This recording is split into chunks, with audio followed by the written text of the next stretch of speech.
देंगे। और पहले जब उनकी सरकार थी उन्होंने कहा था कि देश की संपत्ति पर पहला अधिकार मुसलमानों का है।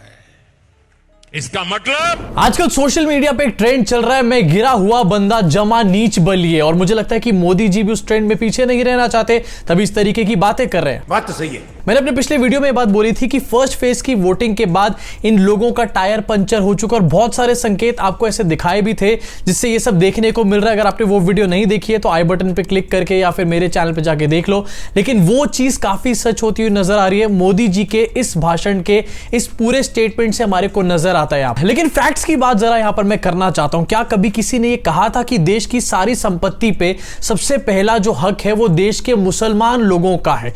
क्या किसी पार्टी ने, किसी सरकार ने ये बात बोली थी? यहां पर मोदी जी जो है वो डॉक्टर मनमोहन सिंह को कोट करने का काम करे, लेकिन क्या कभी मनमोहन सिंह ने ऐसा बोला था? आपकी स्क्रीन पर आपको दिखाना चाहता हूं, ये एक वीडियो है डॉक्टर मनमोहन सिंह की, उनकी प्रेस कॉन्फ्रेंस की, वही प्रेस कॉन्फ्रेंस जो मोदी जी ने कभी भी नहीं करी। लल्लन टॉप वालों ने इस इंग्लिश के वीडियो का पूरा अनुवाद करके यहां पर लिख करके दिया है। इसको मैं आपको पढ़ के बताता हूं क्या कहा था। मेरा मानना है कि हमारी सामूहिक प्राथमिकताएं स्पष्ट है। कृषि, सिंचाई, जल संसाधन, स्वास्थ्य, शिक्षा, ग्रामीण बुनियादी ढांचे में महत्वपूर्ण निवेश और सामान्य बुनियादी ढांचे के लिए आवश्यक सार्वजनिक निवेश की जरूरतें, साथ ही अनुसूचित जाति यानी कि SC ST की यहां पर बात करी गई, अन्य पिछड़े वर्ग के उत्थान के लिए कार्यक्रम, अल्पसंख्यक और महिलाओं और बच्चों के लिए कार्यक्रम। मतलब जिसको यहां पर मोदी जी कोट कर रहे हैं कि मुसलमानों को सारे देश की संपत्ति दे देंगे, ऐसा उन्होंने कहा था। उन्होंने क्या कहा था आपको ये अनुवाद करके मैंने दिखा दिया है। हाँ, डेफिनेटली मनमोहन सिंह ने यहां पर अल्पसंख्यकों के बारे में यानी कि माइनॉरिटीज के बारे में बात करी थी, लेकिन उससे पहले SC ST के लिए बात करी थी, OBCs के लिए बात करी थी,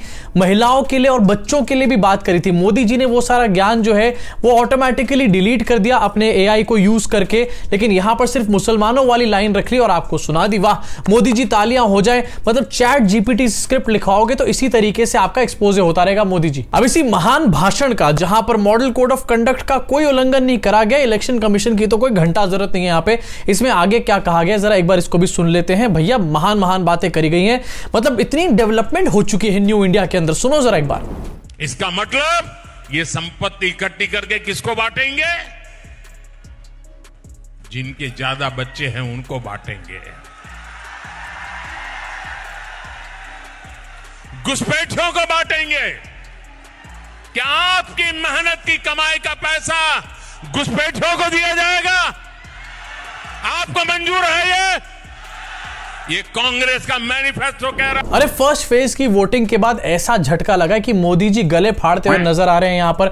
मोदी जी आराम से बोलो, अभी इलेक्शन का फर्स्ट फेज खत्म हुआ है। अगर इसी तरीके से गला फाड़ते रहे तो कहीं ऐसा ना हो कि लास्ट फेज आते आते आपका गला पूरी तरीके से बैठ ले और आप भाषण भी ना दे पाओ। अब इस सेकंड वाले स्टेटमेंट में जो मोदी जी यहाँ पर कह रहे हैं वो काफी ज्यादा महान बात कर रही है। पहले कहते हैं कि मुसलमानों को संपत्ति देने की बात कर रहे हैं, फिर आगे बढ़ के कह रहे हैं कि ज्यादा बच्चे पैदा करने वाले घुसपैठिए लोग यहाँ पर मुसलमानों को कहा जा रहा है। अब मोदी जी ने ये बात तो बोल दी, लेकिन ये बात सुनने के बाद सबसे गहरा झटका, जरा एक बार सोचो क्या हालत हुई होगी रूबिका लियाकत, शहजाद पूनावाला जो गला फाड़ते रहते हैं मोदी जी के लिए। रूबिका लियाकत तो बकायदा एक शो कर रही हैं जहां पर वो ग्राउंड रिपोर्टिंग कर रही हैं और ये दिखा रही हैं कि मुसलमान जो है मोदी जी के साथ हैं और मुसलमानों के लिए मोदी जी ने कितने बड़े बड़े काम कर दिए हैं। रूबिका लियाकत की हालत क्या होगी इस टाइम पर? पल में पराया कर दिया वाला मीम यहां पर रूबिका के ऊपर फिट बैठ रहा है। वैसे पल में पराया कर दिया वाला मीम जो है ये भी मेरे ट्विटर पे मैंने ही डालने का काम किया है, इसलिए कहता हूं जाके मुझे ट्विटर पे, इंस्टाग्राम पे फॉलो कर लो अगर इसी तरीके का बढ़िया मीम कंटेंट देखना है। और यार शहजाद पूनावाला से पूछना चाहता हूं, भाई तू रोज शाम को आके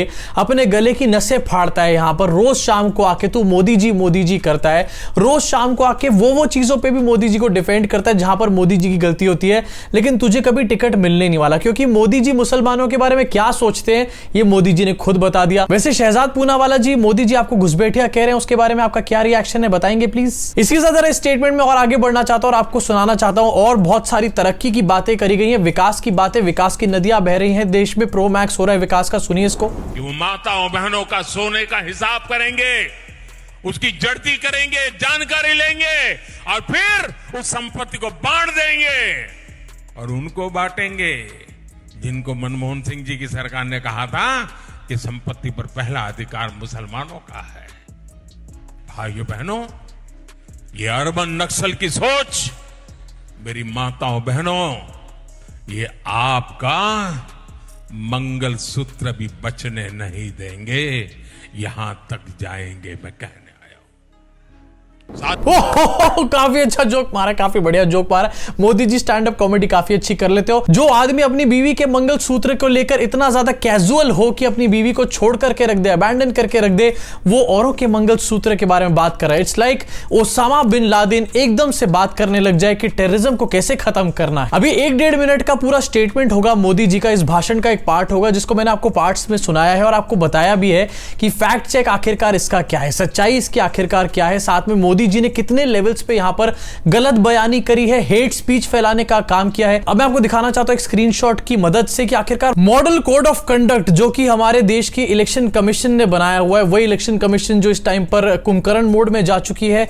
जनरल कंडक्ट में यहां पर दिखाया गया कि नो पार्टी और candidate shall include in any activity which में एग्रीवेट एग्जिस्टिंग डिफरेंसेस और क्रिएट कम्युनल हेट्रेड और cause tensions between different caste and communities, religious और लिंग्विस्टिक। अरे मोदी जी की जूते की नोक पे रखे हैं सारे के सारे रूल्स, क्या बात कर रहे हो यार तुम। इसी के साथ 3rd नंबर पे देखो, there shall be no appeal to caste और communal feelings for securing votes, mosques, churches, temples और other places of worship shall not be used as forum for election propaganda. क्या बातें कर रहे हो यार, क्या बातें कर रहे हो। ये न्यू इंडिया है, ये मोदी जी का न्यू इंडिया है, यहां पर ये सब चीजें मायने नहीं रखता, बस मोदी जी हैं जो बोल रहे हैं सही बोल रहे हैं। इसके साथ आगे बढ़ना चाहता हूं, आपको दिखाना चाहता हूं कि ये मोदी जी और ये जो इनकी पार्टी है, ये भी 2-4 दिन पहले तक, जब तक फर्स्ट फेज की वोटिंग नहीं हुई थी, उससे पहले ये सेकुलर हुए पड़े थे एकदम। मैं आपको दिखाना चाहता हूं एक वीडियो के हेल्प से, देखिए इसको। क्रिकेट वर्ल्ड कप में भाई मोहम्मद शामी ने जो कमाल किया वो पूरी दुनिया ने देखा है। केंद्र सरकार ने भाई मोहम्मद शामी को, और पहले जब उनकी सरकार थी उन्होंने कहा था देश की संपत्ति पर पहला अधिकार मुसलमानों का है। इसका मतलब ये संपत्ति इकट्ठी करके किसको बांटेंगे? जिनके ज्यादा बच्चे हैं उनको बांटेंगे, घुसपैठियों को बांटेंगे। क्या आपकी मेहनत की कमाई का पैसा घुसपैठियों को दिया जाएगा? आपको मंजूर है ये?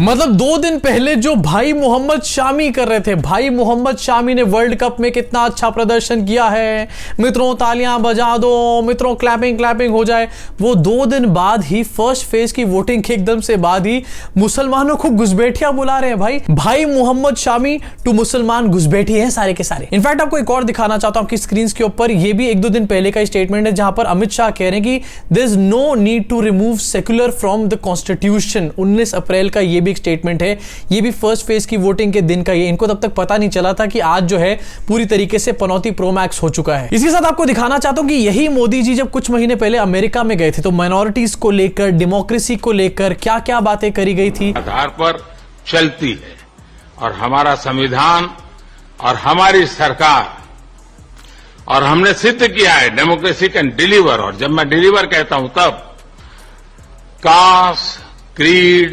रिलीजन, जेंडर, किसी भी भेदभाव को वहां जगह नहीं होती है। और जब हम लोकतंत्र की बात करते हैं तब अगर ह्यूमन वैल्यूज नहीं है, ह्यूमैनिटी नहीं है, ह्यूमन राइट्स नहीं है, फिर तो वो डेमोक्रेसी है ही नहीं। और इसलिए जब आप डेमोक्रेसी कहते हैं, जब डेमोक्रेसी को स्वीकार करते हैं और जब हम डेमोक्रेसी को लेकर के जीते हैं, तब डिस्क्रिमिनेशन का कोई सवाल ही नहीं उठता है। और इसलिए भारत सबका साथ, सबका विकास, सबका विश्वास, सबका प्रयास, उन मूलभूत सिद्धांतों को लेकर के, और इसलिए हम चलते हैं। भारत में सरकार के जो बेनिफिट्स हैं वो एक्सेस टू ऑल है, जो भी उसके हकदार हैं।